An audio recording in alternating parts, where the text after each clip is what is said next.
হবে না, দেখতে হবে কিন্তু আগে থেকে সেটিং করা হচ্ছে কি খাবার। নমস্কার, আমি আপনাদের সকলের পরিচিত এবং প্রিয় ধারাবাহিক সাত পাকে বাঁধার শ্রীপর্ণা। এখন শ্রীপর্ণাকে কিন্তু দেখা যাচ্ছে সে ভীষণভাবেই শুভর প্রতি লয়াল এবং শুভ ছাড়া তার জীবনে কিচ্ছু নেই। বলা যেতেই পারে যে তার জীবনটা পুরোই শুভময় এবং সে ভীষণভাবেই চাইছে যেন তার মনের কথা শুভর কাছে সে পৌঁছে দিতে পারে এবং তার পরিবারের সবাইকে নিয়ে সে যেন খুব ভালো থাকতে পারে। তো আমাদের ধারাবাহিকে এমনিতেই শুভ এবং শাওন এদের দুজনের একটা মিষ্টি সম্পর্ক এবং মিষ্টি সম্পর্ক গড়ে উঠছে, সেটা আমরা যেমন দেখতে পাচ্ছি, সেরকমই আমরা দেখতে পাচ্ছি একাধারে শ্রীপর্ণা তার মনের কথা বলার জন্য ভীষণ রকমভাবে আর কি উদ্গ্রীব হয়ে রয়েছে যে কখন সে তার মনের কথা শুভকে বলবে। তার পরিবারের মানুষদেরকে সে সেই কথা জানিয়েও দিয়েছে, তার বাবা মা দাদা এবং শুভর পরিবারের বেশ কিছু জনও কিন্তু তার মনের কথা জেনে ফেলেছে, কিন্তু শুভ এখনো জানেনি। এবং শুভ কবে জানবে এবং তারপর কি রিয়াকশন হবে, কি ধামাকা হবে, শুভর রিয়াকশনে কি সত্যি সত্যি শুভ আর শ্রীপর্ণার মধ্যে যে এই মিষ্টি ইকুয়েশনটা আছে, যেখানে শুভ একটু একটু হলেও বোঝে কিন্তু আবার কখনো ও সম্পূর্ণটা না বোঝারও ভান করে, কিন্তু যখন এটা সামনাসামনি চলে আসবে এবং শুভ শ্রীপর্ণার মনের কথা জানতে পারবে তখন কি হবে, সেই দিনের জন্য কিন্তু প্রতিদিন জি বাংলার পর্দায় দেখতে হবে সাত পাকে বাঁধা। নমস্কার, আমি রুম্পা। আজকে আমি আছি সাত পাকে বাঁধা সিরিয়ালের আউটডোর শুটে বোলপুরে। আমি হলাম মা মল্লিকা, আর আজকে আমরা এসেছি মন্ত্রী মশাইয়ের বোনের মেয়ের বিয়ে খেতে, মানে রাইমার বিয়ে খেতে। সেখানে আমরা মানে শুভর পরিবারও নিমন্ত্রিত, সেই জন্যই আমরা এখানে এসেছি। কিন্তু আমরা তো গরিব পরিবার, তো গরিব পরিবার একটা বিশাল বড়লোক বাড়িতে এসে তাদের কি অবস্থা হয়, তাদের কীরকম সম্মান অসম্মান পাওনা থাকে। এবং শুভ আমার ভাই, সে তো খুব ভালো ভালো ছেলে, ভালো মনের মানুষ, এবং এই বাড়ির লোকও বিশেষ করে মন্ত্রীমশাই তো ওকে খুব ভালোবাসে। তা সেই কারণে কে সাপোর্টে থাকছে, কে সাপোর্টে থাকছে না, কে আমাদেরকে সেই আপ্যায়ন করছে, ভালোবাসা দিচ্ছে এবং কে দিচ্ছে না, সেটা তোমরা দেখতে পাবে সাত পাকে বাঁধা সিরিয়ালে। আমাদের এই ভালোবাসা টানাপোড়েনের গল্প, প্রেমের গল্প তোমাদের কেমন লাগছে সেটা কিন্তু জানাতে ভুলবে না। এবং এই যে এপিসোডগুলো আমরা এত দূর এসে শ্যুট করছি তোমাদের জন্য, সেই এপিসোডও তোমাদের কেমন লাগছে সেটাও কিন্তু জানাতে ভুলবে না। তোমাদের ভালোবাসা আমাদের পরম কাম্য, কাজেই সব সময় আমাদের পাশে থেকো। ধন্যবাদ। Yes, monitor and action. ঠাকুরমশাই বলো। এবার কোনেকে নিয়ে আসুন, সুবৃষ্টি হবে। ওই দাদাকে বলুন। এবার কোনেকে নিয়ে আসুন। বলুন অভিজিৎ বেরিয়ে যান। হ্যাঁ। Yes, action. বলুন। Action. এবার কোনেকে নিয়ে আসুন, সুবৃষ্টি হবে। এই তো ঢোকো। ও তোলো। বেরিয়ে যাও অভিজিৎ, বেরিয়ে যাও।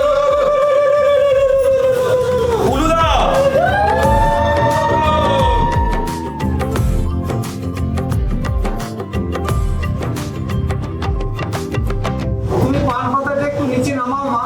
দাঁড়াও, কোনো শুভ দৃষ্টি হবে না। আপনি হঠাৎ এই কথা বলছেন?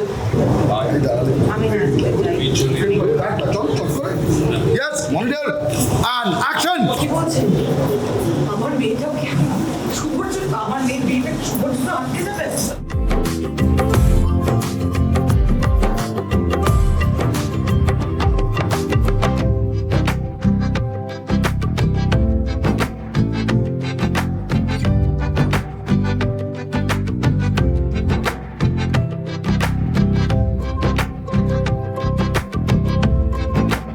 পড়ে না, সিন পড়ে না, প্রত্যেকদিন এসে এরকমভাবে সিন দেখে তারপরে ডায়লগ।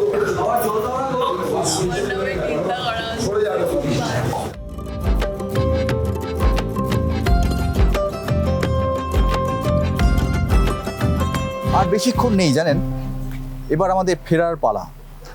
আজকে রাত 11টা অবধি শুটিং হবে, তারপর আমরা গাড়িতে উঠবো, নিয়ে আবার আস্তে আস্তে আমরা কলকাতা থেকে রওনা হব।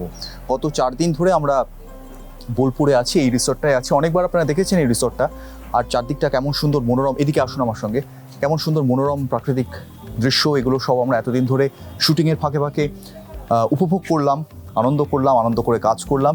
কিন্তু একটা ব্যাপার আপনাদের সঙ্গে শেয়ার করতে চাই, সেটা হচ্ছে যে আমি শুটিংয়েই যাই বা কোথাও বেড়াতেই যাই, আমি সবসময় একটা কাজ করি, আমি কাজের ফাঁকে বা বেড়ানোর ফাঁকে একা একা সকালবেলাটায় নিজে নিজে বেরিয়ে যাই। যেমন এই রাস্তাটা আপনারা দেখতে পাচ্ছেন, এই রাস্তাটা না বাঁদিকে চলে গেছে একটা চায়ের দোকানে যায়। কেন যাই? কারণ যে জায়গায় গেছি সেই জায়গার লোকাল যারা রেসিডেন্টস, তাদের চিন্তাভাবনা, তাদের সঙ্গে কথা বলি সেই লোকাল এসেন্সটা পাওয়ার জন্য। তো প্রত্যেকদিন সকালবেলা, একমাত্র গতকাল যেতে পারিনি, গতকাল সকালবেলা বৃষ্টি পড়ছিল, হাঁটতে হাঁটতে 1-1.5 কিলোমিটার মতো আমি রোজ চলে যাই একাই। রাস্তা দিয়ে যাই, গাছপালা দেখি, এই ধান ক্ষেত দেখি, লোকাল কোনো লোক যদি সুযোগ পাই তো কথা বলি।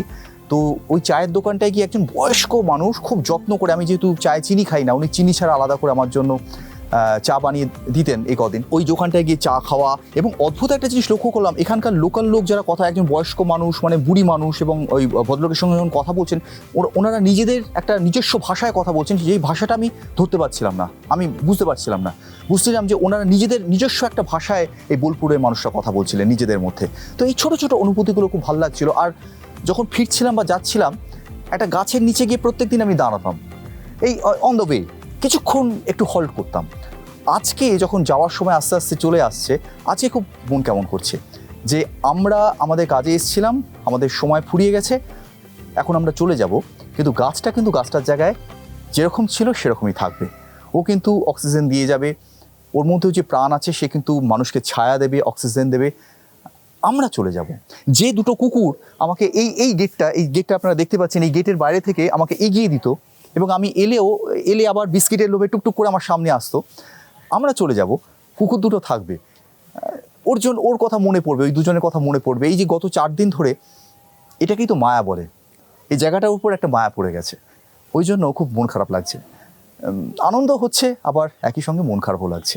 দেখুন, আমরা শুটিং করি, গল্পটাকে বলি, সেই গল্প আপনারা টিভির পর্দায় দেখতে পান, কিন্তু এই গল্পের মধ্যে যে গল্প লুকিয়ে থাকে, সেটাই হচ্ছে আমাদের বিটিএস। সেই বিটিএসগুলো আপনাদের সামনে আমরা উপস্থাপনা করছি। কেমন লাগছে এই বিটিএস, এবং এই ধরনের আরও মজার ঘটনা, বা এই যে আমি যে নস্টালজিয়ার ঘটনা আপনার সঙ্গে শেয়ার করলাম, বা এই যে শুটিংয়ের মধ্যে কি মজা হচ্ছে, কিভাবে আমরা শ্যুট করছি, কত রকমের প্রতিবন্ধকতা আসে, সেগুলো আমরা ওভারকাম করি। এইরকমই আরও টুকিটাকি আরও নানা রকম ঘটনা, শুটিংয়ের মধ্যে যে গল্প, সেগুলো জানার জন্য আপনারা দেখতে থাকুন এই ধরনের বিটিএস, এবং অবশ্যই জানাবেন কেমন লাগছে আপনাদের। আমার তো মনে হয় শুভ ওই কাগজপত্রগুলো নিয়ে ও কাগজপত্রগুলো চুরি করে পালিয়েছে। ভালো চালু ফাইলটা বের কর, নয়তো শুভকে এখানে আসতে বল।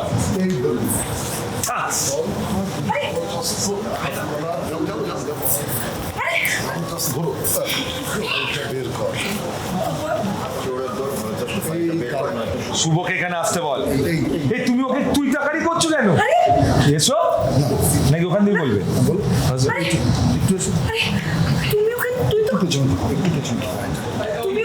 মল্লিকা, তুই ওকে টেনে নিবি।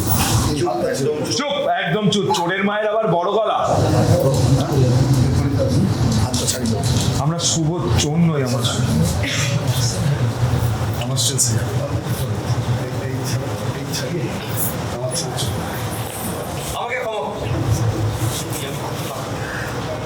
সরি স্যার, আমি যে রাইমাকে টাকার জন্য বিয়ে করছি না, আশা করছি সেটা আপনি জানেন, কিন্তু আপনাদের রাজ্যের শিক্ষামন্ত্রী আপনার দেওয়া কথার দাম থাকবে না। Amazing, wonderful. মানে শুভর পরিবারকে অপমান করলে সেটা দোষের হয়, অথচ শুভর পরিবারের জন্য আমার ভালো মায়ের চোখের জল পড়লো, আমার মামার মান সম্মান ধুলোয় মিশে গেল, ইনফ্যাক্ট আমার বোনের বিয়ে বন্ধ হতে চলেছে। চোরের দল, বল শুভ কোথায়, না হলে ফাইলটা ফেরত দেওয়ার ব্যবস্থা কর। আমার ছেলেকে যাচ্ছ তুমি।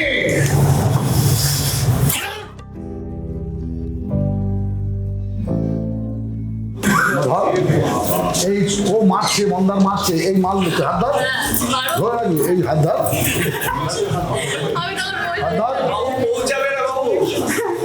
এই হাত ধর, ও মেরে দিল, তুই ওদিকে গিয়ে আছাড় খেয়ে পড়বি। ওরে হবে আমি বুঝতে পারছি না ফিজিক্যালি, ওর হাফ ইকুয়াল টু ওর পাঞ্জা, ওনাকে চলে যাচ্ছে। আমি যাই হিরোইন।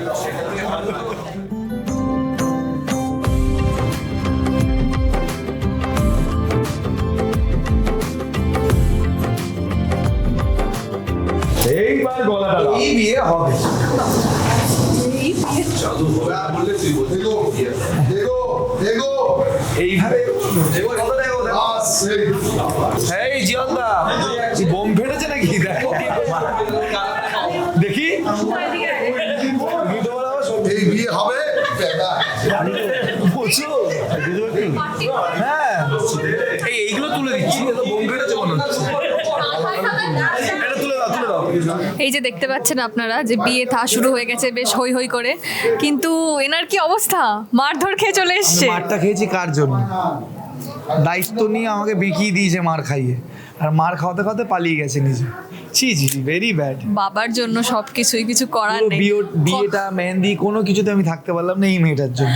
কতটা কনফিডেন্স আছে আমার যে ঠিক বেঁচে চলে আসবে, মানে বেঁচে, এরকম বেঁকিয়ে ভরসাটাই দিয়েছে তো, এই ভরসাটাই তো চাই, তাই না? তার থেকে বড় কথা হচ্ছে আমরা ভালো একটা জায়গা আউটডোর শ্যুট করছি, তো খুবই ভালো একটা রিসর্টে আছি, সবাই প্রচণ্ড 5 দিন ধরে শ্যুট করছি, খুবই মজা আনন্দ করে শ্যুট হচ্ছে।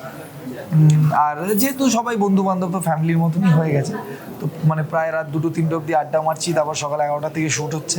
আমি টাচউড একটু রিল্যাক্সড ওয়েতে শ্যুট করছি, এদের অনেক ভোরবেলা উঠতে হচ্ছে, কিন্তু পুরো অ্যাম্বিয়েন্স, সবার সাথে সম্পর্ক, এত সুন্দর একটা রিসর্ট, সব মিলিয়ে দারুণ experience.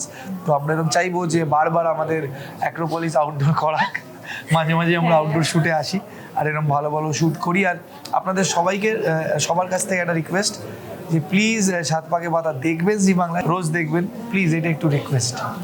Thank you. Thank you. আমি কটা জরুরি কথা বলছি, সেগুলো আপনারা সবসময় মনে রাখবেন। আমি এখানে শিক্ষামন্ত্রী, বদলে দেখুন বেশি পড়াশোনা আমাকেই করতে হচ্ছে। মন্ত্রী বলে কোনো আরামে আমি থাকতে পারছি না। একবার আমি বলবো, আমি কথাগুলো শেষ করার পর চারপাশে কি হচ্ছে আর আমি বসে বসে পাঠ মুখস্থ করছি। তো এই হচ্ছে শিক্ষামন্ত্রীর ভাগ্য। যদিও আপনাদের সবাইকে বলবো, আমি বীরেন্দ্র চক্রবর্তীর চরিত্রে অভিনয় করছি। আমার নাম আপনারা হয়তো জানেন, আমার নাম দেবদূত ঘোষ। কাজটা করে খুব আনন্দ পাচ্ছি, আর তার মাঝে নিজের প্রস্তুতিটাও নিয়ে নিচ্ছি। আর একবার বলবো, প্ল্যান করে সবাই কি করছে সেটা একবার দেখিয়ে দিন।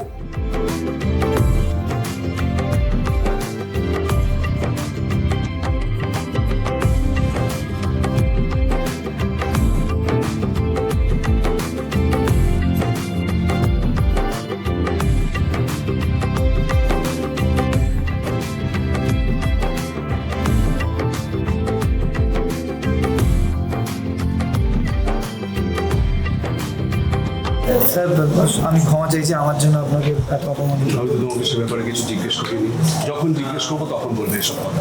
আগে বলো তোমার ঠিক আছে? স্যার আমার একটা কিভাবে, কোথায়? আমরা তো কিছু জানতে পারিনি। কি কতবার তোকে বলেছি গাড়ি চালাতে হবে না, আমি গাড়ি চালাইনি। আর অ্যাক্সিডেন্ট কি আর বলে কয়ে আসে নাকি বলো তো? চিরুনি মেকআপ আসবে।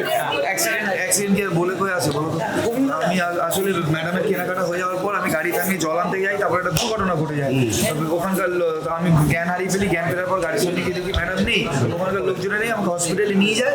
হসপিটালে নিয়ে যাওয়ার পর আমার অনেকক্ষণ পর জ্ঞান ফেরে, তারপরে কি হয়েছে তোমাকে তো বলার দরকার নেই এইসব। হ্যাঁ, বলে দিল, তারপরে আবার কথা। আবার কি হয়েছে তোমার? তুমি আচ্ছা ফাইলটা এনেছো কি? হ্যাঁ ম্যাডাম আমি সব নিয়ে এসেছি, এখানেই আছে। তুমি নিয়ে গেছো কেন এসব বলছি? আমার বিয়ে না, আমার মেয়ের বিয়ে আটকে বসে আছে। তুমি এটা বুঝতে পারছো না? কি করে করো? আরিয়া চেক আর এবার করো। আমার কাছেই আছে। নমস্কার, আমি মনোজিৎ। সাত পাকে বাঁধার পুরো টিম নিয়ে আমরা চলে এসেছি বোলপুরের একটা অসাধারণ রিসর্টে।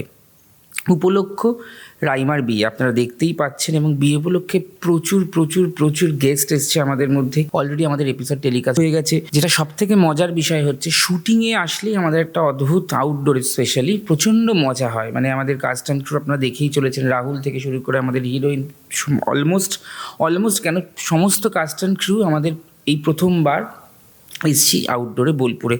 প্রচণ্ড ভয় এসছি, কারণ বুঝতেই পারছেন এখন আমাদের ওয়েস্ট বেঙ্গলের ওয়েদার, যখন তখন ঝড় আসছে। আমরা 2 দিন প্রচণ্ড বৃষ্টিতে অল্প হলেও শুটিং একটু হ্যাম্পার হয়েছে, কিন্তু যেটা হয়েছে সেটা হচ্ছে সব থেকে বেশি যেটা হয়েছে সেটা হচ্ছে মজা।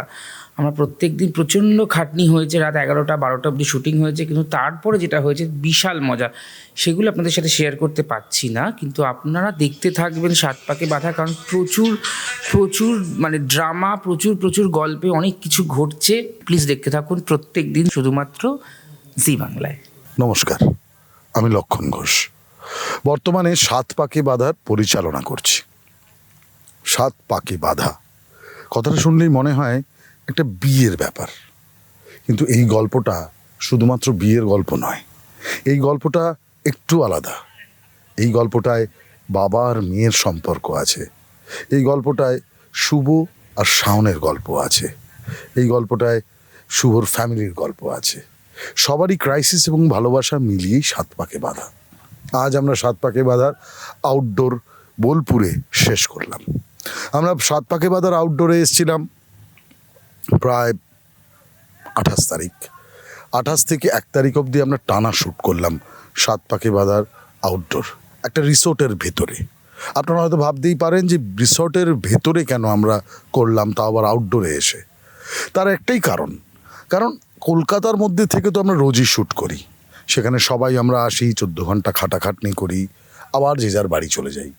কিন্তু এক জায়গায় সবাই একসাথে গ্যাদারিং করে কাজ করার মজাটা যে কি আলাদা, সেটা আপনারা না দেখলে বুঝতে পারবেন না। আপনারা নিশ্চয়ই দেখতে পাবেন আমাদের কাজের মাঝে কত মজা হয়েছে। আমরা তাই কলকাতা থেকে দূরে বোলপুরে এসেছি, একটা রিসর্ট ভাড়া করেছি। 5 দিনের একটা সেরিমনি করছি আমরা এখানে, যেখানে আমরা দেখতে পাচ্ছি শাওন তার পিসির মেয়ের বিয়ে দিতে এসছে। এখানে নানা রকম ঘটনা ঘটছে, যেখান থেকে শাওন পিসির মেয়েকে উদ্ধার করছে এবং শুভ শাওনকে হেল্প করছে। সেখানে শুভ অনেক রকমভাবে বিপদগ্রস্ত হয়, শাওন সেটা যখন ফিরে আসে কাউকে বলতে পারে না। নানা রকমের ইন্টারেস্টিং গল্প পাবেন এই এপিসোডে। আমরা এখানে এসেছি তার কারণ হচ্ছে গিয়ে সবাই মিলে একসাথে কাজ করতে এসেছি। আমরা দিন রাত একসাথেই থাকছি, একই হোটেলে থাকছি, খাওয়া দাওয়া একসাথে করছি, গান বাজনা হই হুল্লোর সাথে কাজ। টানা 14 ঘন্টা কাজ করার পর আমরা ফ্রেশ হয়ে সবাই একসাথে গল্প করছি। তাতে কি হচ্ছে, আমাদের যে কাজের প্রেশার, যে কাজের স্ট্রেস, সেটা অনেকটা কমে যাচ্ছে। আমাদের সাথে ইচ অ্যান্ড এভরি লোকের সাথে ভালো ইন্টারাকশন হচ্ছে। তাতে চরিত্রের গঠন কি করে ভালো করা যায় সেটা নিয়ে আলোচনা হচ্ছে এবং সবাই খুব খাটছে। আপ্রাণ খেটে আমরা তৈরি করছি শুধুমাত্র আপনাদের জন্য একটা সুন্দর ধারাবাহিক সাত পাকে বাঁধা। আপনারা দেখতে ভুলবেন না। সোম থেকে রবি 5:30টায় শুধুমাত্র জি বাংলায় সাত পাকে বাঁধা।